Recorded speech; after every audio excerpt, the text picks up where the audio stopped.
everyone, this is Nikki Rowland and today I have a layout for Shimmerz Paints.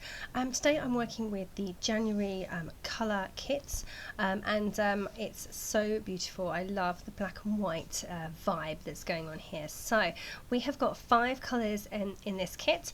We have a Vibez Snow Storm and that's what I'm using there. So I have completely covered my marshmallow background in Snow Storm. Now it's like a white it's a white sparkly paint that you can spritz, so I've just put that all over my background. You can't see it very well, but it is makes everything sparkly, so that's ideal for me.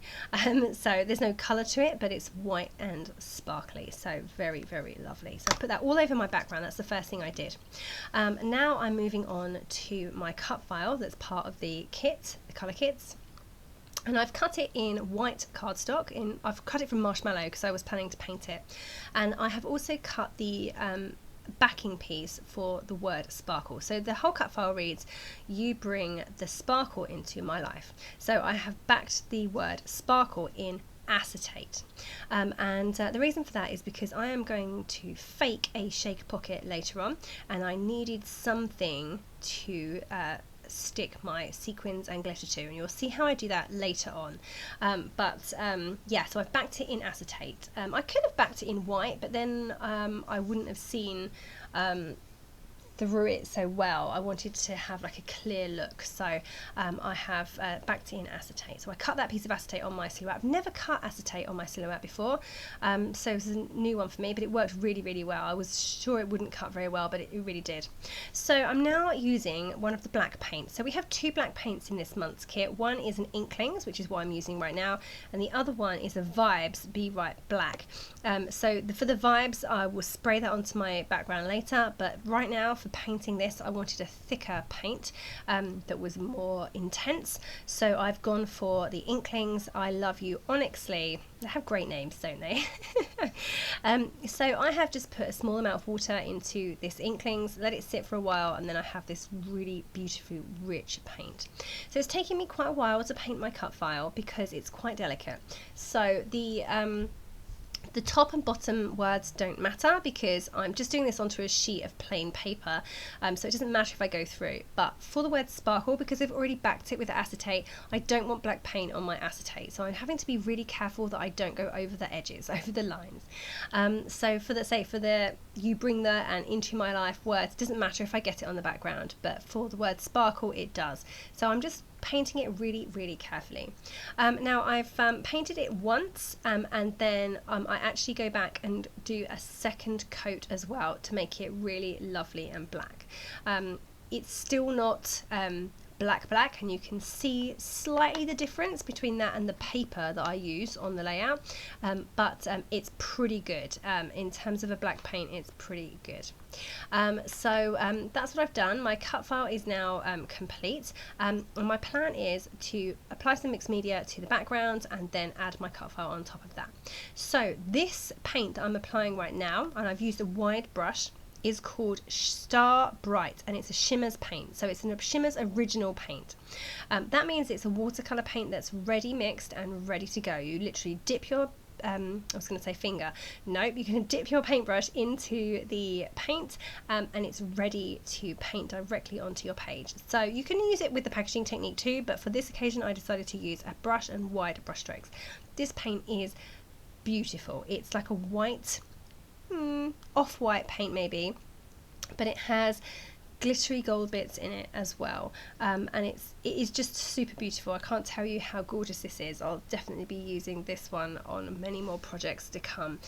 So I've just painted it. It's nice and thick, painted it directly onto my background. You can see that large area there, and that's where I'm planning to add my cut file. So my cut file will sit on top of that large area there and shine through. I'll be able to see that beautiful colour shining through the cut file.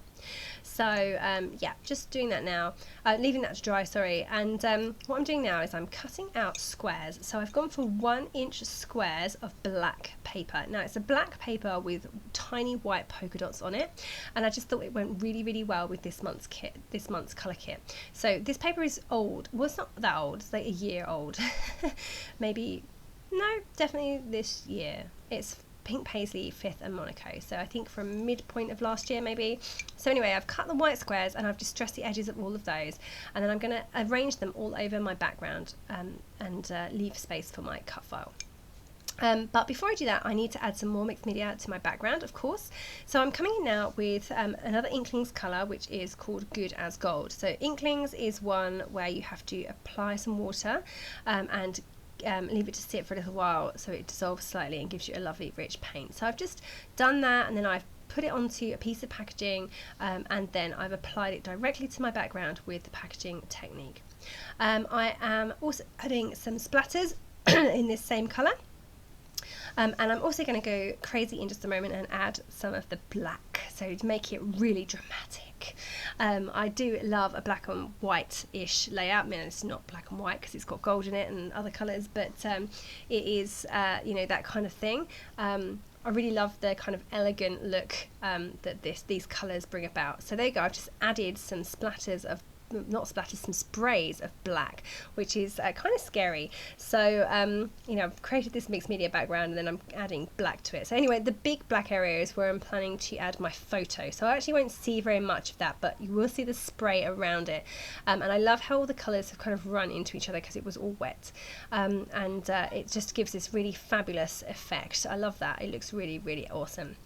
Okay, so I have stitched my cut file in place. I've just stitched through the top line and the bottom line, and then I've trimmed my cardstock down, and now I'm going to add some black pom-pom trim to the edges. I've only trimmed it down on two sides, not the top and the bottom as well, just the two sides, and I'm adding some pom-pom trim using just regular tape. I'm going to add that to this piece of striped paper. This is actually a Christmas paper, but the black and white stripes are on one side and Christmas trees on the other side, so it works really perfectly well for this layout. I just wanted a few stripes to show on either side.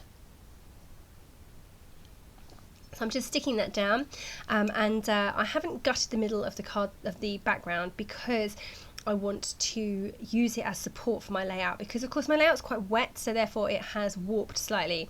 So by adding it to another sheet of paper behind it, it means I can stick it down a lot and it's not anywhere near as warped as what it was. So now I have to arrange all these 1-inch squares all over my layout. I'm loving how this is looking. It's a bit of a crazy layout for me, but the squares bring in an extra added pop of drama. So there, I've just arranged them all, and I've cut some off at the sides and the tops. I've overlapped some, and I'm just getting all of those stuck down now. So I've stuck my photo on, I've stuck all the squares on, and now I'm adding my Hello 2021 title to the bottom left of my photo. That's an acrylic by Bramble Fox, so I've just stuck that in place with Glossy Accents, and I've got my tape runner on there to hold it down. Just needed a bit of weight over the top of it while the adhesive bonds. So now just coming in to embellish my squares, so I'm using some stars, which are puffy stickers. I'm adding the 3 dots that came with the Color Kitz. One says happiness, one says shine, and one is like gold paint. And I've added a couple of snowflakes and some other acetate pieces as well. And I'm pretty happy with how this is looking. So I'm going to move on now and create my shaker that is faked. It's not a real shaker, it's a faked one. So the reason I have to fake it is because the cut file is very skinny and I wouldn't be able to add foam pads behind it and seal the sequins and glitter inside. So that's why I'm faking it. So I've added acetate behind the word, and I've just completely covered the word sparkle with Glossy Accents. Now this is, you know, have you ever seen like resin with things embedded in it? This is kind of how this looks. So I have I'm just sprinkling over some sequins, and I've gone for small ones. They are tiny silver stars. They're from Spiegelmom Scraps, of course, and there's some slightly bigger ones as well in silver too, but on the whole I've tried to aim for just the tiny silver stars. I have carefully sprinkled them in the right place. They're very static, so they stick to my fingers a lot, so I had to keep doing it, and there was lots that went rogue and went in different places that they shouldn't have been, so I had to keep gathering them up and keep sprinkling. I didn't have enough to sprinkle like I would with glitter, for example, all over the whole thing, and then shake off. I had to just carefully work out where I was going to to drop them on, and then I used my paper piercing tool, as you can see there, to push some of the other ones into the glue, so that they will now set inside. And I say there were some that had gone in the wrong places, so I had to pick those up and move them, but on the whole that's looking really good. So this is still very, very wet. I can't touch this at all, so I'm going to have to leave this dry for quite some time, but before I do that, I want to add some silver glitter over the top. Now again, I don't want to completely saturate it because I want to be able to see the sequins, so I've just poured some silver glitter very fine onto a craft sheet, and I've picked it up between my fingers, and I'm just carefully sprinkling it over the cut file so that some of it lands in the glue but it's not saturated with it. So there is my faked shaker pocket. It looks amazing in real life. It doesn't look that great here on screen, but hopefully you'll be able to see it in the close-up photos that it does look really, really lovely. It doesn't really, I guess it's not really a shaker because it doesn't move, but it's almost like a resin finish, and it's really awesome. So I love how it's looking. Okay, so just coming in now to finish off my layout, I want to just add some black splatters. Now I normally use a paintbrush, but I thought I'd try and use the tube. It didn't work, so I definitely had to go back to a paintbrush to get my splatters in the right place. I just feel I have more control that way. So I've just added my splatters in black, and I'm just rubbing them off the acrylic title there, and that is me done. So thank you very much for joining me today. I hope you have enjoyed this layout. It is a bit of a crazy one for me. There's the close-up of the shaker there. Okay, so don't forget that if you place an order via the Shimmerz website, pop my name in the comments to receive a freebie. Okay, thank you very much for joining me today. That was Nikki Rowland for Shimmerz Paints.